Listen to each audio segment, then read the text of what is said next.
Hello दोस्तों, कैसे हैं। चलिए, आशा करता हूं कि अच्छे होंगे। ओके, 2021 के सेट को लेकर के हम आए हैं, जो 2021 में जो परीक्षा में पूछा गया है, ठीक है, उस सेट को लेकर के हम आए हैं। तो इसमें फर्स्ट क्वेश्चन देखेंगे। अगर मेरे प्यारे, एक बार रिक्वेस्ट कर दे रहे हैं, अगर वीडियो अच्छा लगे तो लाइक कीजिए और अगले नोटिफिकेशन के लिए चैनल को सब्सक्राइब कर सकते हैं। ओके, तो चलिए देख रहे हैं। फर्स्ट क्वेश्चन है आपका कि 92/115 का सरलतम रूप है। ठीक है, देखिए ये तो होगा नहीं। ठीक है, क्यों भाई? क्योंकि 40 दूनी तो 92 हो जाएगा 2 मरतबा में, और 23 दूनी 115 तो होगा नहीं।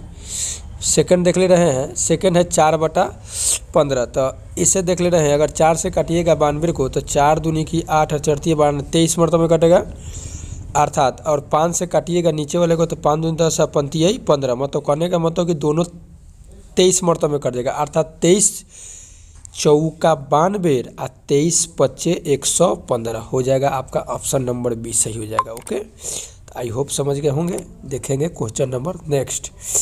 क्वेश्चन नंबर नेक्स्ट आपका है कि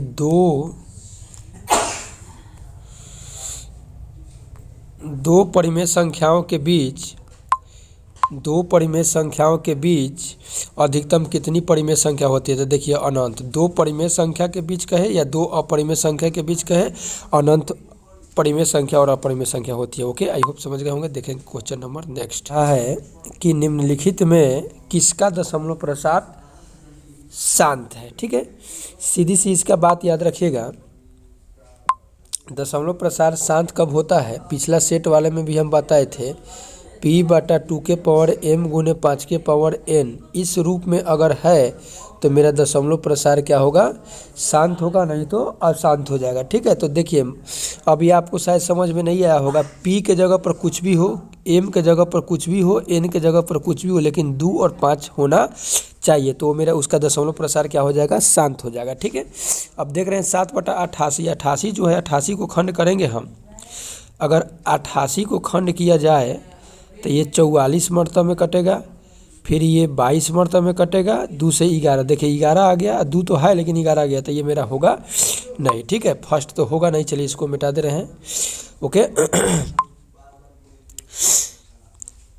दूसरा आपका है 13/210 है। ठीक है, तो ऊपर से तो बहस नहीं है, मेरे को नीचे से बहस है। अगर 210 को खंड किया जाए तो ज़रा देख लीजिए, 2 से काटेंगे तो 2 कम 2 2 पच्चे माने 105 दूना 210। अब 3 से ये कटेगा तो 3 आ गया, तो हटाइए इसको, ये भी नहीं होगा क्योंकि हमको चाहिए 2 और 5 चाहिए। सी नंबर आपका श्योर है कि हो जाएगा। ठीक है, तो कैसे, तो देख लीजिए 15/1600। ठीक है, तो ये तो पहले कट जाएगा आपका 15 कम 15, 5 से काटिए इसको, पंती 15, आप पंती 15 एक जगह, तो 5 दूनी 10, 320 है। ठीक है, तो ये 320 को हम केवल खंड करके देख ले रहे हैं कि होगा कि नहीं होगा।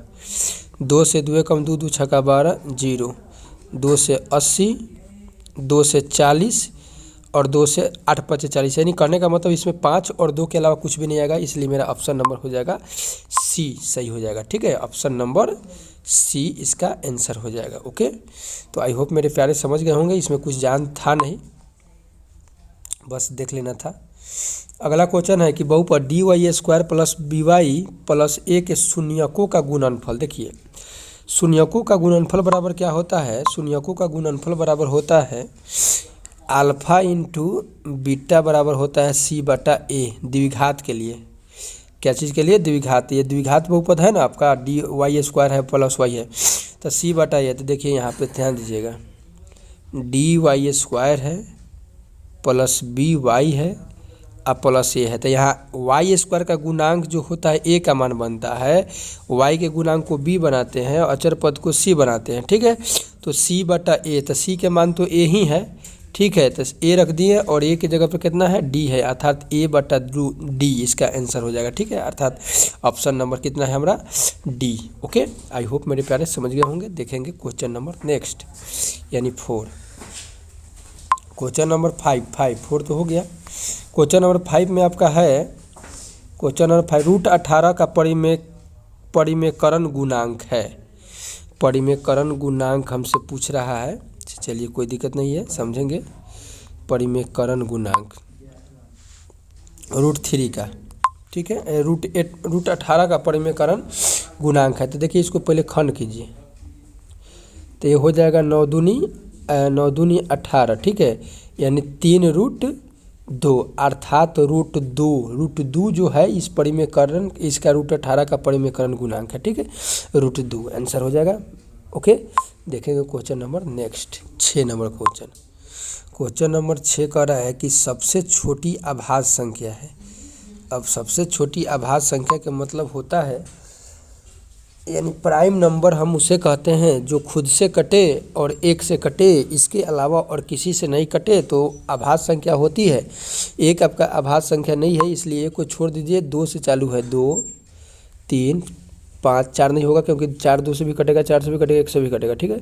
6 भी नहीं होगा, अर्थात सबसे छोटी की बात कहा जाएगा तो √2 हो जाएगा। इस पर ज़्यादा समय देने की कोई ज़रूरत नहीं है, इसको बात को ध्यान में रखना है। ओके, चलिए तो क्वेश्चन नंबर देखेंगे नेक्स्ट।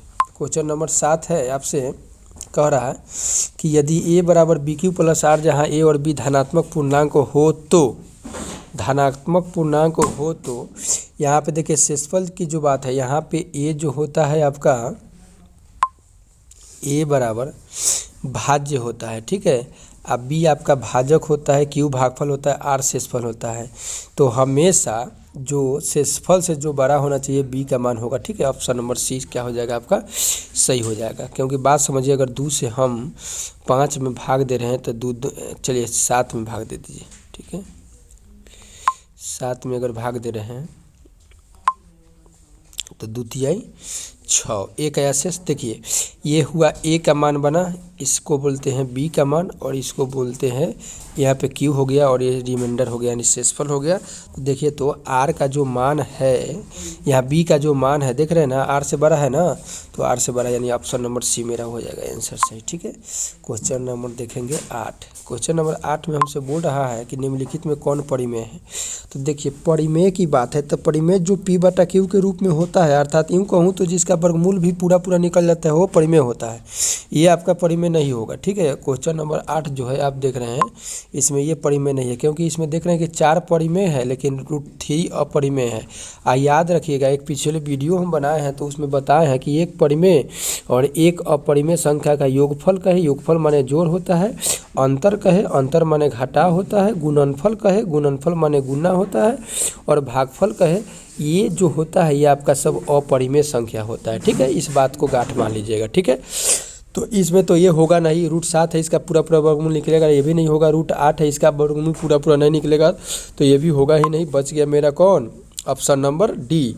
तो ऑप्शन नंबर डी के अलावा कौन दूसरा हो सकता है, यही हो जाएगा। क्यों भाई, तो देखिए 6 √5 बटा √5 है, तो √5 से √5 खत्म, तो क्या बचा मेरा 6 बचा। 6 कैसी संख्या, परिमेय संख्या, अर्थात आंसर नंबर मेरा हो जाएगा डी। ओके, आई होप समझ गए होंगे।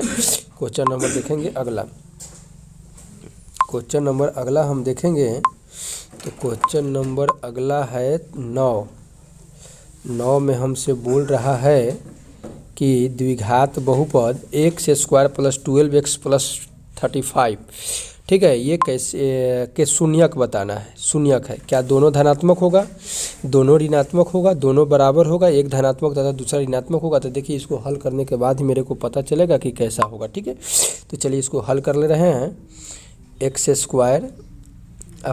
12x यानी 12x है, अब प्लस के 35 है, ठीक है। तो 7 × 5 = 35 करेंगे, खंड तोड़ेंगे तो 7 × 5 = 35 है, 7 × 5 = 12 मेरा मिल जाएगा ना।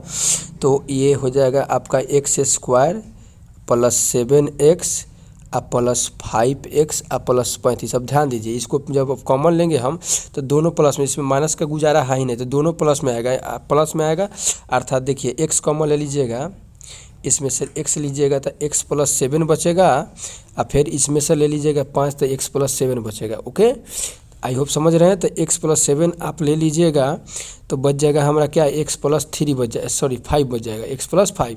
अब ये दोनों को बराबर 0 में करेंगे तो बराबर माइनस के साथ आएगा, फिर माइनस का 5 आएगा, तो दोनों क्या हो जाएगा, ऋणात्मक आएगा, यानी ऑप्शन नंबर बी मेरा सही हो जाएगा। ओके, आई होप समझ गए होंगे। देखेंगे नेक्स्ट क्वेश्चन, ये थोड़ा क्वेश्चन नंबर 10 है। क्वेश्चन नंबर 10 बोल रहा है कि बताइए निम्नलिखित में कौन अपरिमेय संख्या है। अभी परिमेय पूछ दिया, अभी अपरिमेय पूछा है। देखिए फर्स्ट क्वेश्चन तो देख रहे हैं आप √121 है, इसे हाफ रूट दिया है तो 121 का वर्गमूल होता है 11, तो ये तो होगा नहीं, तो परिमेय हो गया। ठीक है, हमसे अपरिमेय पूछ रहा है। दूसरा देख रहे हैं तो 196 है, 196 का वर्गमूल निकल जाता है आपका 14। ठीक है, तो ये भी होगा नहीं, परिमेय हो गया ये तो। अब 289 17 का होता है, 114 का हो गया, 11 का हो गया, 27 का नहीं निकलेगा, तो घनमूल घन है। ठीक है, तो मेरा ऑप्शन नंबर हो जाएगा सी। ठीक है आंसर। ओके, तो आई होप समझ गए होंगे। देखेंगे question number next, question number 11। बहुपद इतना के शून्यक, बहुत इजी सवाल है, फिर से दे दिया। इतना का शून्यक पूछ रहा है, तो हम सीधे से 5y² - 25 बराबर शून्यक निकालना है, तो हमको 0 के इक्वल करना पड़ेगा। अब 0 हो गया, 5y², ये देखिए मास के 25 है तो उन्हें चल जाएगा, तो प्लस के 25 होगा। ये 5 से आप काटिएगा तो 5 मरतबे में कट जाएगा, तो y² बराबर आ गया 5। अब आपको पता होगा कि ये स्क्वायर हटता है तो रूट चढ़ता है, क्या चीज़ में, तो प्लस और मास में, यानी प्लस माइनस रूट 5 आंसर इसका हो जाएगा। कौन हो जाएगा, यानी प्लस के 5 और मास के 5 हो जाएगा, सॉरी रूट में। ठीक है, तो ऑप्शन नंबर सी मेरा हो जाएगा आंसर। ओके, तो क्वेश्चन नंबर देखेंगे नेक्स्ट। क्वेश्चन नंबर 12 हमसे कह रहा है कि एक द्विघात बहुपद के शून्यकों का योग तथा गुणनफल इतना हो तो वो द्विघाती बहुपद है। ठीक है, चलिए तो देख ले रहे हैं, यानी अल्फा और प्लस बीटा की बात कह दिया, मतलब शून्य गुणनफल और शून्यकों का योग, यहाँ योग क्या है फिर गुणनफल, तो पहले का हो गया 3 योग अल्फा प्लस बीटा, और अल्फा इंटू बीटा बराबर हो जाएगा आपका -40। ठीक है, अल्फा इंटू बीटा बराबर -40। तो हम जानते हैं इसके नीचे कुछ भी ना है तो 1 है, इसके नीचे भी कुछ भी ना 1 है, क्योंकि अल्फा प्लस बीटा बराबर होता है -b/a, अल्फा इंटू बीटा बराबर होता है c/a। अल्फा इंटू बीटा बराबर हो जाता है आपका c/a। ठीक है, तो c/a जब हो जाता है c/a, तो a के जगह पर नीचे कुछ भी नहीं था, 1 है। ठीक है, अब मेरा क्या होता है, द्विघात a into x² minus alpha plus beta into x। ठीक है, अल्फा प्लस बीटा, इसको मिटा दे रहे हैं, इसको क्लीन कर दे रहे हैं। ठीक है, alpha plus beta into x और प्लस अल्फा बीटा हो जाता है। ठीक है, तो ए का मान तो 1 था तो कोई फर्क पड़ेगा नहीं, तो चलिए कोई फर्क नहीं पड़ेगा, तो x² रहने दीजिए। अल्फा प्लस बीटा का मान कितना है, 3 है, तो 3x हो जाएगा, यानी 3 है, 3x हो जाएगा। अब अल्फा इंटू बीटा के मान यहाँ -40 है, तो प्लस माइनस हो जाएगा, यानी -40, यानी x² माइनस के 3x -40। देख ले रहे हैं किस में है, ऑप्शन नंबर किस में दिया है, तो x² प्लस के 3x -40, यानी ऑप्शन नंबर आपको दिखाई दे रहा होगा सी। ठीक है, ऑप्शन नंबर सी में है, तो ये मेरा क्या हो जाएगा, आंसर हो जाएगा। ओके, तो अब क्वेश्चन नंबर देखेंगे नेक्स्ट, क्वेश्चन नंबर 13 यानी 13। इसमें दिया है आपका युग में समीकरण इतना तथा इतना का है, 1 हल, 2 हल, कोई हल नहीं, अनगिनत हल। देखिए यहाँ पे आप देख रहे हैं x है, सॉरी x² नहीं है, x है, तो x प्लस 2y बराबर 4 दिया है। ठीक है, तो यहाँ x का गुणांक कुछ होना तो 1 है, ये y के गुणांक कितना है, यहाँ पे 2 है। फिर दूसरे इक्वेशन में हम देख रहे हैं कि 2x प्लस 4y इक्वल 8 है। ठीक है, इसमें x के गुणांक 2 है, y के गुणांक 4 है, और अचर पद क्या है आपका, मतलब उधर बराबर के उधर कितना है, 8 है, मतलब उधर से इधर लाया जाए तो ठीक। तो देखेंगे इसका गुणांक बटा इसका गुणांक, 1/2 बराबर 2/4 बराबर 4/8। इसको हल करें, ये कटेगा ये कटेगा, यानी 1/2 बराबर 1/2 बराबर 1/2। देखिए तीनों बराबर आ गया ना, तो तीनों बराबर हो जाता है तो आश्रित होता है, यानी अनगिनत हल होता है। ठीक है, अनगिनत हल। अगर मान लीजिए कि ये दोनों बराबर नहीं आया तो एक और केवल एक हल।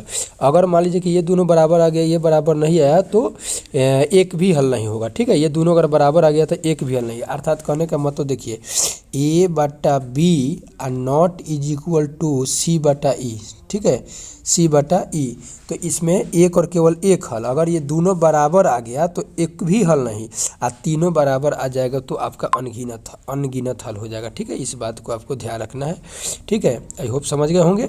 तो इसका आपका आंसर कौन हो जाएगा, अनगिनत हल, यानी ऑप्शन नंबर डी। ओके, चलिए देखें क्वेश्चन नंबर नेक्स्ट, यानी को प्रयास किया जाएगा कि ये आखिर क्या कह रहा है, ठीक है। तो अगले वीडियो में हम लेकर के 15 से क्वेश्चन 15 के बाद क्वेश्चन लेकर के आ रहे हैं, मिल रहे हैं अगले वीडियो में। ओके, तब तक ली इजाज़त, take care and good bye.